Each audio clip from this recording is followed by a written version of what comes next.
Hello and welcome back to part 2 for paper 1. This is from the May-June 2023 exam for computer science. And we'll be starting with question 6. But before that, just a quick recap. Okay, so we're looking at paper 1. Please bear in mind that you will be sitting 2 papers. The algorithm programming and logic paper, paper 2, again weighing 50%, 75 marks in total, exactly the same as paper 1, which is your theory paper, computer systems, and we're looking again at a total marks of 75. Please note that no calculators are permitted on either paper, which you might find a little bit tricky, especially with the first few questions on this paper. Okay, let's get started. So 1 hour, 45 minutes. As I said before, we are not allowed to use a calculator on this paper, and the total marks is 75. Okay, welcome back to part 2. We're going to look at question 6. Start with question 6. A user wants to connect their computer to a network. Identify the component in the computer that is needed to access a network. Well, this is something called a NIC, which stands for, in brackets, Network Interface Card. Okay, a network interface card or network interface controller, and this is what connects your device to the internet. Okay, identify the type of address that is allocated to the component by the manufacturer, which is used to uniquely identify the device. Well, this is something called a MAC address, and it's only for 1 mark, so we don't have to go into too much detail. Or which stands for Media Access Control. Okay, MAC address. Not to be confused with IP address, which is in the next question. A dynamic internet protocol, or an IP address, is allocated to the computer when it is connected to the network. Again, for 1 mark, identify the device on the network that can connect multiple devices and automatically assign them an IP address. Well, this would be a router or a router, you pronounce it however you want. But this is a thing, you might have one of these at home, a wireless router where you're connecting to this device to get to the internet. Describe what is meant by a dynamic IP address. This is for 3 marks, so we're looking for 3 points really. Okay, and I mentioned before, it uniquely, I'm going to mention this first one, it uniquely identifies the device. Okay, so it uniquely identifies the device. The IP address can change, or it changes each time it connects to the internet. And that's basically it. I can only think of 2. Uniquely identifies the device. The IP address changes each time you connect it to the internet. Okay, that would get you 3 marks. So that's question 6. Question 7 for 2 marks. A programmer uses a low-level language to write a computer program for a vending machine. Describe what is meant by a low-level language. Well, this is something like machine code or assembly language. I don't think that would get you the 2 marks, so we need to talk a little bit about it. We need to describe it.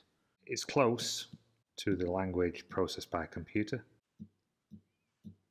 Okay, but what else? Well, it may use mnemonics. I can never remember how to spell this. It may use mnemonics. So it may allocate letters, numbers to specific programs. So run A1 would do a specific task, for example. I'm just going to put in brackets a pattern of letters. Okay, so that would give us 2 marks there. Give 2 reasons why the programmer would choose to write the computer program in a low-level language instead of a high-level language. Okay, well, what do we think about this? Well, first of all, it can directly manipulate the hardware. Well, what does that mean? Well, it means there's no need for a compiler or an interpreter.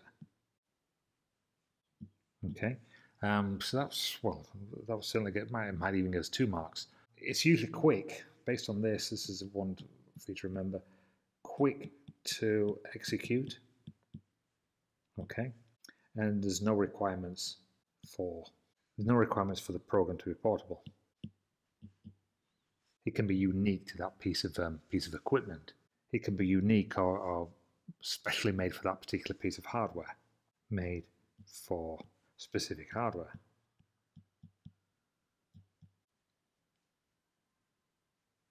Okay, now we're going on to describe. Now with the describe one, we've got 3 marks. Okay, and we see we've got quite a few lines. Don't get put off, and please don't copy out the question. Again, let's think about bullet points for this. Okay, let's think about bullet points.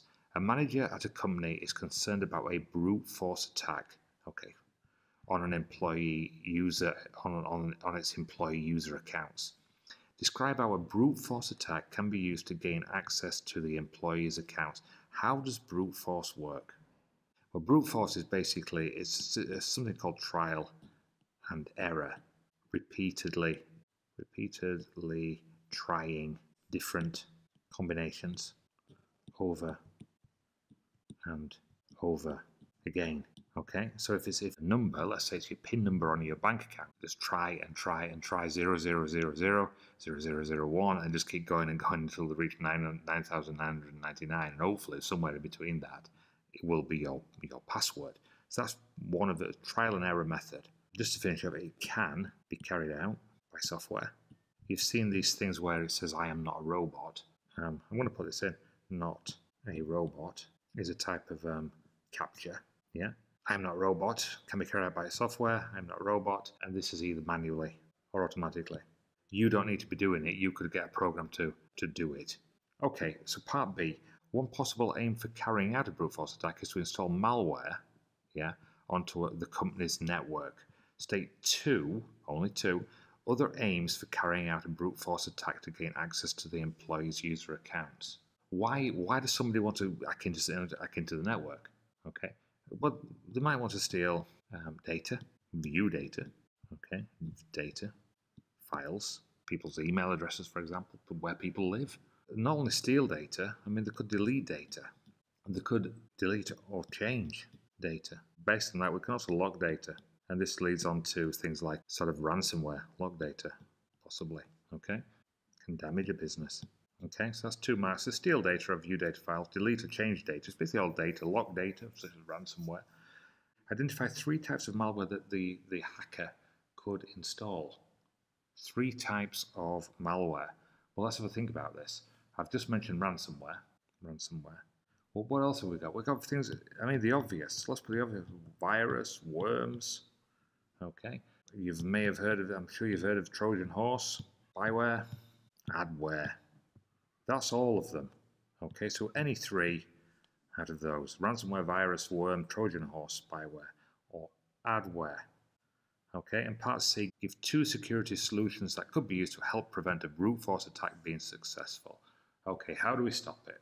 Certainly on your mobile phone, biometrics, face scanner, eye scanner, optical scanner, fingerprint scanner. I mean, so many. What can I put? 2-step, which annoys everybody, but it's very, very useful. 2-step verification.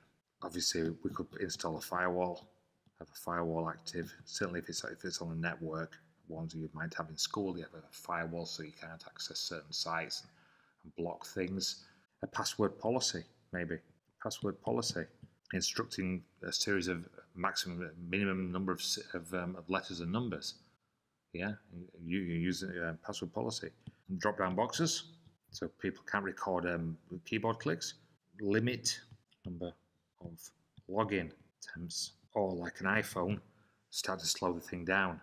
The more logins you attempt, okay, the slower and slower it gets. So that should be question 8. I'm going to question 9. A company uses robots in its factory to manufacture large pieces of furniture. Okay, one characteristic of a robot, so we've got to work out what a robot is. A robot is programmable. Okay, state 2 other characteristics of a robot. This is where they're trying to test you to see whether you know the difference between robots and AI. So what does a robot have? It's mechanical. It has mechanical, moving, generally, parts. Okay, it doesn't necessarily have to look like a person. It can be just like a robotic arm that grabs one bottle in a bottling factory and moves it from one conveyor belt to another. So it has mechanical moving parts. Okay, and generally it also contains electrical components. Yeah, so they're the 2. Okay, give 2 advantages to the company employees of using robots to manufacture large pieces of furniture. Well, avoids employees needing to lift items, okay, i.e. furniture. No need to perform repetitive tasks, mundane, I mean, then we're going to get onto employment and everything else, I'm sure, on the next question. They can work in dangerous conditions, gases, heat, etc. So that's 3. Any of those, it's only worth 2 marks. Okay, and I finally give 1 disadvantage to the company owners of using robots to manufacture a large piece of furniture. So it's the opposite, isn't it? Always, it's expensive, but only to install. Expensive to install, set up. That's number 1.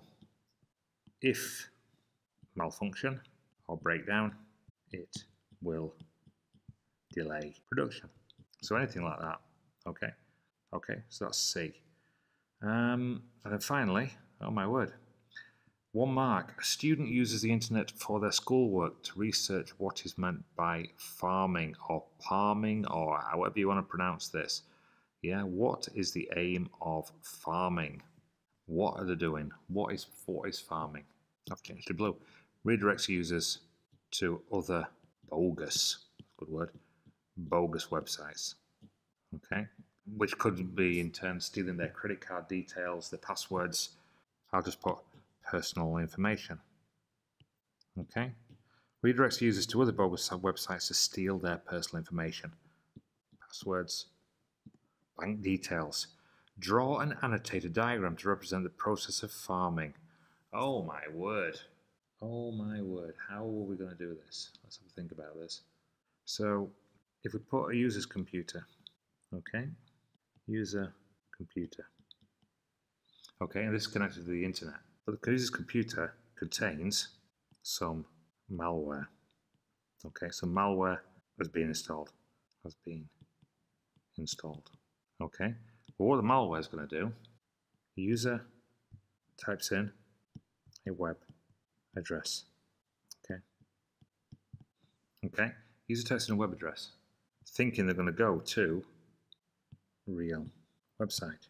But once the user types it in, rather than going there, it redirects to fake website. Okay, that's basically it. So rather than going there, it redirects, I'll put this in red, redirects to a fake website. We could also say user may have clicked on an email link to install the software, malware by accident. And that's basically it. So it's basically, the malware's been installed, the user may have clicked on an email link, I'll put a little email link here, which has installed the malware on the computer. The user typed in a web address such as amazon.com. Rather than going to the real website when it's called upon, it redirects them to the fake website. Okay, it's worth how many points? It's worth 4 points, I think. Although I've drawn it up there, I can't think of anything else you'd need to put. Part C, there's 2 marks. The student uses a web browser to access data on the internet. Explain the purpose of a web browser. So many things. Okay, a web browser displays, as we just found out there, bogus or real, displays web pages. Okay, what else does it do? It basically renders HTML, reads, converts HTML. We could put it stores using bookmarks, web pages. But yeah, displays web pages, renders HTML, it stores using bookmarks, web pages. D, storing cookies is one function of the web browser. Yeah, give 3 other functions of the web browser. Oh my word. So I'm going to put that one back in. It stores bookmarks. Okay, 1 mark. It stores bookmarks. 2, it records where you've been. Web sites visited. Something called history. Okay, what else does it do? Allows files to be downloaded. It stores users' passwords and details, such as your address. It allows multiple tabs, and so on and so forth. I'm going to leave it at that. A student visits a website that uses session cookies. Okay, instead of persistent cookies, explain the difference between a session cookie and a persistent cookie. And we need 4. Okay. Session persistent. Okay, let's have a think. What does a session cookie do? These are stored in RAM. Okay, they're only there when browser is closed, cookie is removed. Something like storing items in a basket, okay, will be stored in a session cookie, but when you close it, okay, you get rid of your browser, then obviously the basket has gone. So a persistent cookie stored on hard drive doesn't delete information when closed. So it's basically the opposite. How many marks is this? 4 marks. Okay, can we think of any more? Remains until the user chooses to delete the cookie. Stored in RAM when browser is closed, cookie is removed, stores on hard drive, doesn't delete information when closed, remains until user deletes the cookie. I think that'll do. I think that's it. Final thing, accessed across, and this is basically just rewording what I've just written, across multiple browsing sessions. If you're a regular user to Amazon or even your online banking and information is stored in the cookie, then when you revisit it, you don't keep having to put in your address, for example, your delivery address, because it's already stored in the cookie. So you just choose which address is being stored and then you send it to that particular address. That is it. Is it? Yes, a blank page. That is the end of paper 1. So thank you very much indeed for watching. Hope you've enjoyed that. Hope we've learned something from that. Join me next time for paper 2. Okay, thank you and bye for now. Please continue to ask questions, leave your comments, hit notifications and please subscribe. And finally, if you wish to buy me a coffee, I'd be truly grateful. Please visit buymeacoffee.com/learning zone. Thank you very much indeed. See you next time. Bye for now.